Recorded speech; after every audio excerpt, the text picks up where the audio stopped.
Dalam nama Bapa dan Putra dan Roh Kudus, amin. Bu Bapak, saudari, saudaraku yang terkasih, kaum muda, adik-adik, salam bantul kasih, berkah dalam. Kembali kita berjumpa dalam renungan harian hari ini, Rabu 2 Juni 2021. Kita akan mengambil dari Injil Markus bab 12 ayat 18 sampai 27.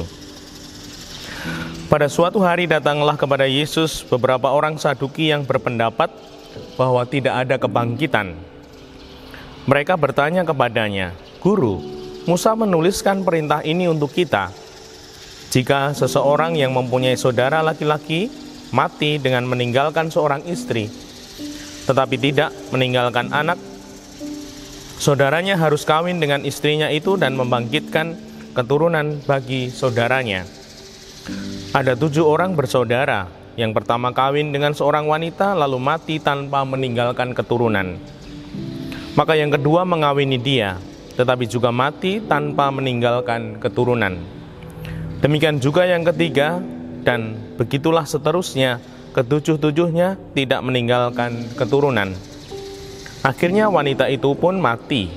Pada hari kebangkitan, bila mana mereka bangkit, siapakah yang menjadi suami wanita itu?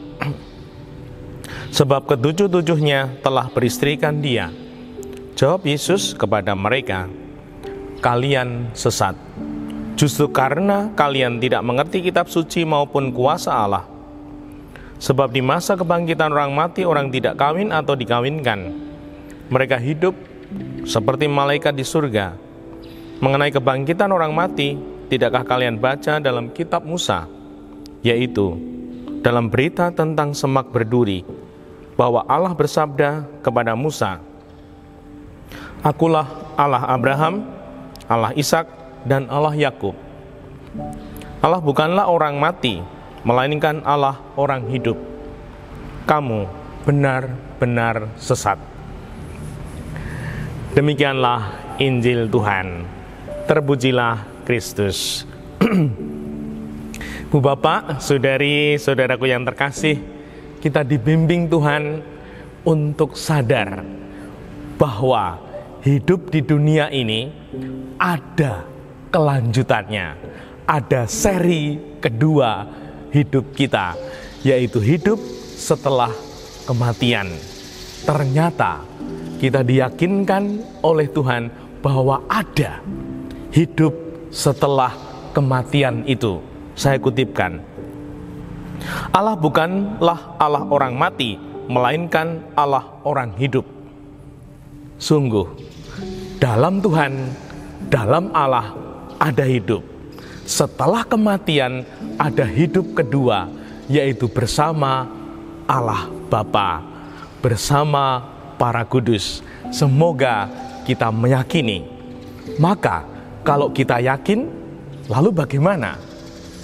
Hidup pertama, seri pertama di dunia ini mempersiapkan hidup kedua, seri kedua.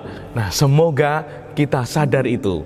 Maka semoga di seri pertama di dunia ini kita mau mengisi hidup kita dengan kebaikan, sehingga di dalam seri kedua kehidupan nanti kita boleh menikmati kemuliaan Allah.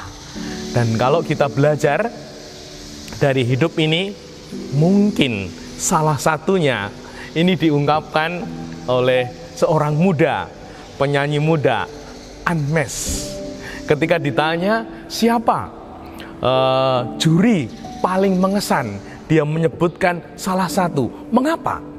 Karena juri ini membimbing saya menyadari bahwa kita ini hanya punya kualitas hidup, dan itu kita optimalkan, kita perjuangkan. Dan semoga kita menjadi pribadi-pribadi yang takut akan Allah.